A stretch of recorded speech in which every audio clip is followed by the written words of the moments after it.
उद्योगपतीला देईल, जो त्याच्यावर सही करेल त्याला गोळ्या घाला असं काम वनमंत्री गणेश काही करून दाखवणारे का हिंमत आहे का त्यांच्यामध्ये? महापालिका, अरे हे मला आठवते 1968 साल असेल किंवा त्याही आधी असेल,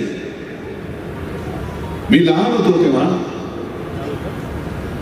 शिवसेना प्रमुख इथे आधी दिवसभर प्रचाराला यायचे, संध्याकाळी मग महाबरोबर मी इथे यायचो. आणि ठाणं म्हणजे काय, तेव्हाचं ठाणं किती जणांना आठवत असेल, मला सुद्धा नीट आठवत नाही, पण बैलगाडीतून प्रचार केला जायचा, बैलगाडीतून. आणि वसंतराव मराठे हे पहिले जनतेतून निवडून आलेले नगराध्यक्ष होते शिवसेनेचे. आणि तेव्हा कम्युनिस्टांनी असं म्हटलं होतं की मुंबई त्यांची, आणि बाळासाहेब म्हणाले होते मग ठाणं माझं. या ठाण्यावरती बाळासाहेबांचं अतोनात प्रेम. म्हणजे 2012 साली जी शेवटची महापालिका निवडणूक झाली त्याच्यात त्यांनी मला बोलून सांगितले की उद्धव, म्हणजे मला चिंता होती सभा घेऊ शकतील की नाही. आम्ही सांगत होतो सभा घेऊ नका. मला म्हणाले नाही, 2च सभा मी घेणार, 2 घेणार म्हणजे घेणार. एक मुंबई आणि दुसरं माझं ठाणं, माझं ठाणं.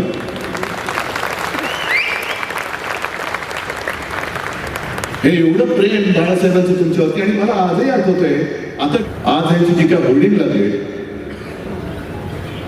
विकासाची नाही विनाशाची गती आहे.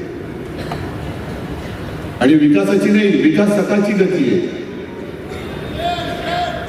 ज्या तत्परतेने कामं पटपट मंजूर केली जात आहे, पुढे त्या कामाचं काय होईल काही नाहीये.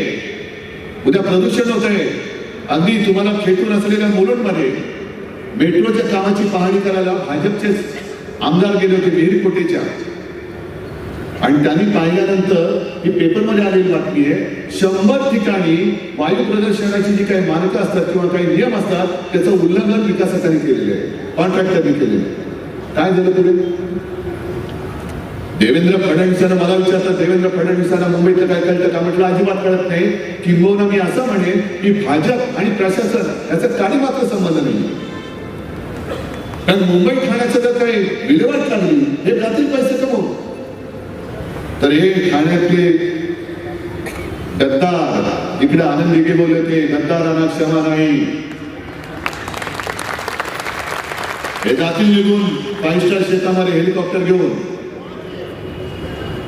देवेंद्र फडणवीस जातील नागपूरला, आणि तिसरे जातील काका मला वाचव म्हणून बारामतीला. ठाणेकर आणि मुंबईकर बसतील बोलत. नरेंद्र मोदी मुंबईत आले होते आणि त्यांनी भाषण केलं होतं, बैंक में पैसा रखकर विकास नहीं होता है जी,